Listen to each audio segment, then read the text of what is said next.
अगर इनको सड़कों पे ही लड़ाई लड़नी है तो हमारे बजरंग दल के कार्यकर्ता भी लड़ने को तैयार हैं। एक तरफ जहां पे इनकी गलती होगी वहां संविधान की दुहाई देंगे, और जहां कोई ऐसा इशू होगा ये सड़कों पे पूरा आगजनी करेंगे, पूरी तोड़ फोड़ करेंगे। और पूरी प्लानिंग से किया गया है। शिवाजी स्मारक के सामने जो मस्जिद है, 5:30 बजे उस मस्जिद में सारे लोग इकट्ठे हुए, अपनी मुसलमानों की सारी दुकानें उन्होंने बंद करवाई, और उसके बाद वहाँ के मौलवी अजान मतलब एक आह्वान करते हैं कि सारे लोग इकट्ठे हुए, एक माहौल बनाया और उन्होंने तोड़फोड़ करनी शुरू कर दी। लोगों को तो मारा ही मारा, तोड़फोड़ की, एक का घर भी जलाया। आपको तो ध्यान भी होगा, सुबह न्यूज में भी देखा होगा कि माननीय डीसीपी साहब का भी कुल्हाड़ी मार के अंगूठा काट दिया गया है। 3 डीसीपी लेवल के अधिकारी घायल हैं, कई पुलिसकर्मी घायल हैं, कई जो फायर ब्रिगेड के जो कर्मी आए थे उन्होंने खुद ही बताया कि तलवारें ले लेके वो घूम रहे हैं। तो उनके तो हर घरों में पुलिस ने तलाशी लेनी चाहिए। ज़्यादा से ज़्यादा घरों में वहाँ हथियार मिलेंगे। और औरंगजेब को अगर ये मानने वाले लोग हैं तो हमारा मानना है कि वो आतंकवादी हैं।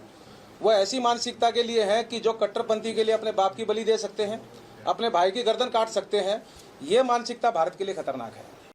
के पास वापस चलते जतिन, वीएचपी की ओर से साफ साफ ये कहा जा रहा है कि जो लोग औरंगजेब को मानने वाले हैं उनकी ओर से ये उपद्रव किया गया। साथ ही उनकी ओर से ये भी कहा जा रहा है कि बुलडोजर एक्शन लिया जाए। लेकिन अभी तक चूंकि जो स्टेज है बहुत प्राइमरी है जांच को लेकर के, लेकिन जो लोग थे उपद्रव करने वाले वो कौन थे, कहां से आए थे, उनकी पहचान क्या है, वो क्या आपस में जुड़े हुए थे या एक ग्रुप था या कहीं बाहर से आए थे, कुछ पता चल पाया है क्या इस बारे में?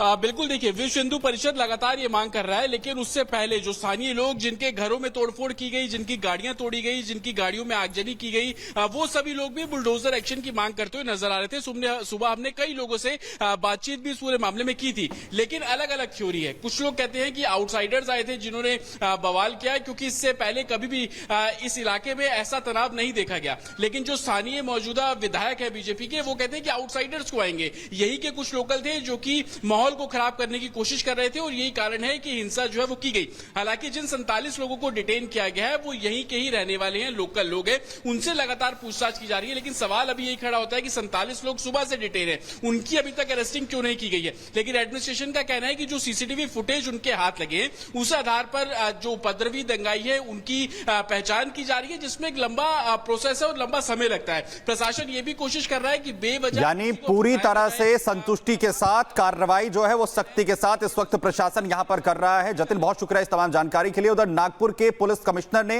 रिपब्लिक भारत के साथ बातचीत में कहा कि सीसीटीवी के जरिए दंगाइयों की पहचान लगातार की जा रही है। सुनिए आप।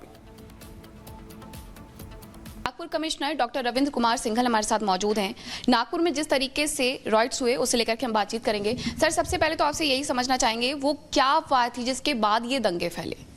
देखिए, सुबह जो है एक इंसिडेंट हुआ था जिसमें हम लोगों ने केस रजिस्टर किया 9 लोगों के खिलाफ, और उसके बाद में जो डेलीगेशन आया उनसे भी हमारी बात हुई एंड दे वर सेटिस्फाइड कि जो पुलिस जो अपनी कार्रवाई कर रही है। उसके बाद में शाम को, क्योंकि कल 2 फेस्टिवल्स थे, एक तो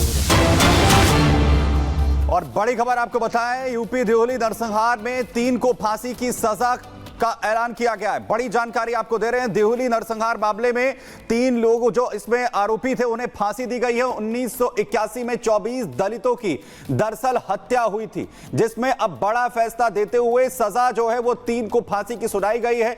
यूपी का पूरा मामला है जहां पर देहली नरसंहार केस में 3 लोगों को फांसी की सजा कोर्ट की तरफ से दी गई है। 1981 का यह पूरा मामला जिसमें दलितों की जो हत्या है बेरहमी से वो कर दी गई थी। इस पूरे प्रकरण को लेकर जो न्याय है वो अब जो है पीड़ितों को मिला है, जिसमें देहली नरसंहार में अब 3 लोगों को जो इसमें आरोपी थे उन्हें अपराधी बताते हुए कोर्ट ने फांसी की सजा यहां पर दी है। राघवेंद्र सहयोगी इस खबर पर जानकारी के साथ इस वक्त जुड़ रहे हैं। राघवेंद्र, क्या कुछ जो है वो कोर्ट की तरफ से सजा सुनाते हुए कहा गया है, पूरा मामला बताइए।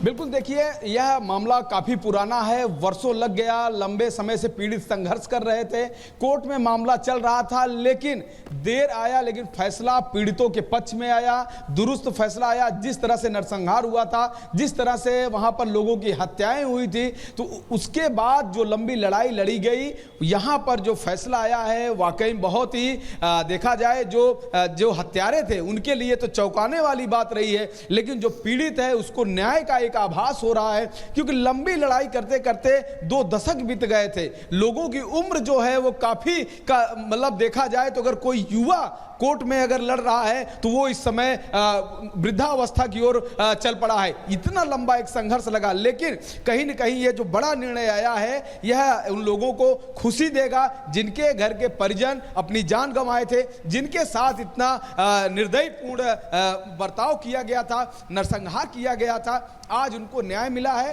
कहीं न कहीं यह जो फैसला आया है वो पीड़ितों के लिए एक मरहम लगाने जैसा है। पीड़ितों से अब मिलने के बाद पीड़ितों का जब बयान आएगा तब वो अपनी पीड़ा व्यक्त करेंगे कि आखिर कितना संघर्ष, क्या कुछ नहीं झेला है उन लोगों ने, इतना लंबा जो वक्त उन्होंने लड़ाई लड़ी है इस मामले को लेकर के। अब कहीं न कहीं कोर्ट के द्वारा उनको ये बड़ी जो राहत मिली है, इस पर कहीं न कहीं जो पीड़ित परिवार है वह आज खुशी जाहिर कर रहा होगा। जी बिल्कुल राघवेंद्र, यहाँ पे हम जानकारी अब दे रहे हैं, इस बीच रोक रहे हैं। आपको बड़ी खबर आ रही है हिमाचल से, जहां पर हिमाचल विधानसभा में उठा है भिंडरवाले पोस्टर विवाद का मामला। विपक्ष के नेता जयराम ठाकुर से सरकार से माफी सफाई यहां पे कही गई है। भिंडरवाले के पोस्टर लगाने वालों पर एक्शन की मांग यहां पर की गई है। पंजाब सरकार से भी बात करें, सुखू सरकार, ये कहा गया है। और बता दें आपको कि हिमाचल में आने वाले कई पंजाबी सैलानियों ने अपनी गाड़ियों में भिंडरवाले के पोस्टर लगा रखे थे, जिसे लेकर विवाद शुरू हो गया है। अब इसको लेकर के पंजाब की अगर बात करें तो यहां से लेकर के हिमाचल विधानसभा में भी ये मुद्दा उठाया गया है। हिमाचल विधानसभा में भिंडरवाले का पोस्टर विवाद का जो मुद्दा उठाया गया है और यहाँ पे सफाई की मांग की गई है। ये घटना देवभूमि हिमाचल प्रदेश में जिस प्रकार से घटित हुई है, ये कई तरह के संकेत दे रही है। एक हिमाचल प्रदेश में एक वातावरण और खराब करने की दृष्टि से एक चीज जो घटित हो रही है पिछले कुछ अरसे से, मीडिया में भी आपने देखा होगा।